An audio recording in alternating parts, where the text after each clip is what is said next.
আসসালামু আলাইকুম প্রিয় ভাই ও বোনেরা, সবাই কেমন আছেন? আশা করি সবাই ভালো আছেন, আমি ভালো।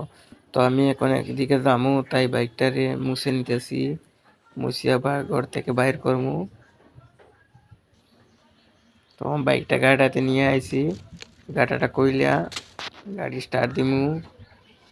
তখন আমি উঠলাম, চাবিটা অন করলাম, হর্ন দিলাম। তো বোনের বাড়িতে আইলাম, বোন আমার কিছু টাকা দিছে গণনা করার জন্য। তো আমি গুনতে আছি, আপনারা কোনছেন এখানে কত টাকা হইতে পারে। এগুলা পোস্ট অফিস, ডাকঘর, ওখানে নিয়ে জমা দিমু কিছু, কারণ ঘরে রাখা ভালো না, তাই এগুলো জমা দিমু নিয়া। তো আমি গনতে আছি, আপনারা কমেন্ট করবা কত হইতে পারে। আপনারা যারা এই ভিডিওটা এতটুক দেখার সবাই একটা কমেন্ট করবা সুন্দর করিয়া, আর কইবা কত টাকা হইতে পারে এই ন। তো আপনারা দেখতে থাকেন, আমি টাকা গুনতে আছি। তো আমার একটা ছোট্ট পেজ, আপনারা সবাই আমার একটু সাপোর্ট করবা। আপনাদের ফ্রেন্ড সার্কেলদের কাছে আমার এই পেজটারে ইনভাইট দিবা, তাদেরকে আমার পেজে ফলো দেওয়ার জন্য।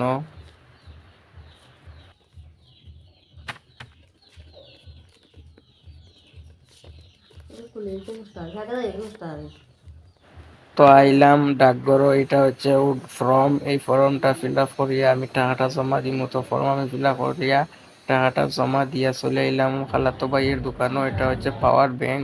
আপাতত আমাদের এদিকে প্রচুর বৃষ্টি, আর একদিন বৃষ্টি দিলে 3 দিন থাকে না কারেন্ট, মোবাইল থাকে সুইচ অফ, ভিডিও করতে পারি না, আপলোড করতে পারি না। তাই আইলাম বাজারও, ওই খাম ছাড়িয়ে ওইদিকে আইলাম খালাতো ভাইয়ের দোকানও। আইয়া পাওয়ার ব্যাংক দেখলাম, ওইটা 20,000 এমএচের একটা 5,000 এমএচের ব্যাটারি, 5 বার মানে মোবাইল 5 বার চার্জ দেওয়া যাবে। এটার দাম হয় আমারে 1200 টাকা। তো আমি এটা দেখলাম বালা টিকে, আর আমার কাছে এখনো তো টাকা নাই আমি যে এটা কিনিয়া নিতাম। তো খালাতো ভাইয়ের দোকানে বললাম, এটা দেখলাম, দাম দর করিয়া হইলাম পরবর্তীতে নিমু। তা হোক আপনার দোকানও হইয়া দেখিয়া উকিয়া আইলাম।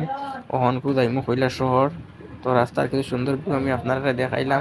বাইকও তেল না, ইয়ার কুলা বাজার থাকি তেল ভরলে এই তেলে মুরাদ দেয় না। তো আমি যাই আর এখন বিএসসি, তো বিএসসি তাইলাম, 200 টাকা তেল দিলাম। আমার এই বাইক প্রায় 60 সিসির মতন, মানে 60 মাইলেজ দেয়। তো 200 টাকার তেল ভরিয়া এখন আমি আইলাম।